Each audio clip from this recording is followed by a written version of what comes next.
Bonjour à tous, alors aujourd'hui je vous propose de la géométrie analytique, c'est-à-dire de la géométrie avec l'aide d'un repère, donc des coordonnées, avec un axe des abscisses, un axe des ordonnées, une origine, et on va ici tout de suite placer des points. Alors comment place-t-on des points? Eh bien ici un point, et ici on a des coordonnées, donc deux coordonnées, une qui sera l'abscisse et la deuxième qui sera l'ordonnée. Il faut savoir que dans un repère, l'axe, si ce n'est pas précisé, l'axe horizontal, c'est l'axe des X, et l'axe vertical, l'axe des Y. Les X, d'accord, c'est l'axe des abscisses. Donc le moins 2, c'est un X, puisque c'est une abscisse. Donc pour placer un point de coordonnée moins 2, je repère le moins 2, il est ici, sur l'axe des X. Je repère le 1,5 sur l'axe des Y, ici, et je place mon point. Ça, c'est donc le point A. On fait pareil avec le point B, coordonnées 1, 2, donc je repère le 1 sur l'axe des X, le 2 sur l'axe des Y. Alors souvent on met des petits pointillés comme ça au début pour bien expliquer, d'accord? Et vous trouvez le point à cet endroit, d'accord? B, le point, vous voyez, j'avais moins 2, 1,5. Ensuite, C, alors C il est particulier, je vais l'écrire quand même parce que C il a un 0. Et une abscisse nulle. Donc quand un point a une abscisse nulle, ça signifie que ce point C, il appartient, alors on va l'écrire en français, ça sera mieux, il appartient à l'axe vertical, c'est-à-dire l'axe des ordonnées. Parce que ce 0, vous allez le positionner sur l'axe horizontal, donc ici. Et vous allez aller chercher le moins 3,5 sur l'axe vertical. Le moins 3,5, c'est moins 1,5. Donc c'est ici votre point C, vous voyez, il est là. Il me reste le point D, qui lui aussi est particulier, parce que cette fois-ci, il a un 0, mais sur la deuxième coordonnée, sur l'ordonnée. Et quand un point a un 0 sur la deuxième, ça veut dire que ce point, il appartient à l'axe horizontal, c'est-à-dire l'axe des abscisses. Pour le positionner, eh bien vous allez chercher le 3 sur l'axe horizontal, donc des abscisses, il est ici, et vous mettez une croix à cet endroit-là. Et vous obtenez le point D. Deuxième question, maintenant on passe au calcul de coordonnées de milieu. Donc je vais vous rappeler quand même le cours. Un point I, c'est comme ça en général, c'est la lettre qu'on choisit pour le cours. I est le milieu de AB. Alors on met AB avec des crochets parce que c'est un segment. Et bien si I est milieu de AB, ça veut dire que pour calculer son abscisse, il va falloir faire XA plus XB sur 2 divisé, enfin sur 2.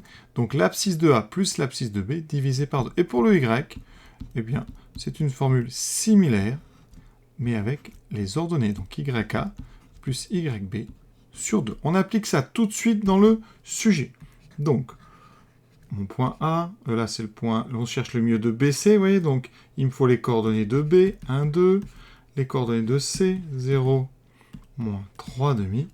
Et donc, on vous dit, hein, I, c'est le milieu de BC. Donc vous faites attention parce que dans la formule, hein, c'est un terme générique. I, il y a A et B tout le temps. Hein. Vous vous adaptez. Ici, I est le milieu de BC, non pas de AB. Donc, ça veut dire que XI, ça fera... On trace le trait tout de suite, hein, comme ça vous aurez une belle écriture. Ça fait XB plus XC sur 2. Pour le calculer, ben vous remplacez. XB c'est 1, XC c'est 0, et vous avez comme ça 1 plus 0 sur 2, c'est-à-dire 1,5. Vous pouvez l'écrire si vous voulez, 0,5, puisque ça tombe juste. YI, on fait pareil. YB plus YC sur 2. On prend donc la deuxième coordonnée de chacun des deux points. 2 plus moins 3,5. On fait très attention. Alors 2 plus moins 3,5, ça fait 2 moins 1,5. Et donc ça fait 0,5. Alors si vous faites avec des fractions, ça fait 4,5 moins 3,5. Ça vous fait 1,5 sur 2. Et 1,5 sur 2, ça fait 0,5 sur 2. Et donc 0,25. En fraction, ça fait 1,5 sur 2. Ça fait 1,5 fois l'inverse de 2, donc qui est 1,5. Ça fait donc 1 quart. Et effectivement, ça fait 0,25. Vous avez tout à fait le droit. Hein. Donc je vais le noter ici. I a pour coordonnées 0,5, 0,25. On peut utiliser les nombres décimaux quand les fractions tombent juste. D'accord? Attention, quand on a des tiers, souvent, ça ne tombe pas juste, donc on est obligé de garder des fractions. Troisième question, la même chose avec les coordonnées du milieu du segment AD, donc j'écris les coordonnées de A, moins 2, 1 demi, D, 3, 0. On réécrit J, milieu de AD avec les crochets. Hein. D'accord. Et ensuite, on démarre. XJ, c'est égal à, on écrit tout de suite le trait de fraction. XA plus XD sur 2. Donc, moins 2 plus 3 sur 2. On ne met pas ici, hein, on aurait pu mettre des parenthèses, mais elles sont inutiles, puisque moins 2 est en premier. Moins 2 plus 3, ça fait 3, moins 2, ça fait 1. Donc 1 demi. On retrouve le 0,5 qu'on a trouvé tout à l'heure. YJ, c'est donc YA plus YD sur 2. Vous voyez, je trace toujours le trait de fraction en premier. Ça permet comme ça d'avoir une belle écriture avec le symbole égal toujours sur les traits des fractions. YA, c'est 1 demi, plus YD 0. Et on retrouve 1 demi sur 2 qu'on a rencontré tout à l'heure, qui fait donc un quart, et donc 0,25. Conséquence, on va l'écrire, les coordonnées de J, c'est donc 0,5, 0, 25. On vérifie sur le dessin, effectivement, hein, I et J, ils ont même coordonnées, donc on va l'écrire, hein, I et J ont même coordonnées, ce sont donc deux points confondus, il n'y en a qu'un seul sur le dessin.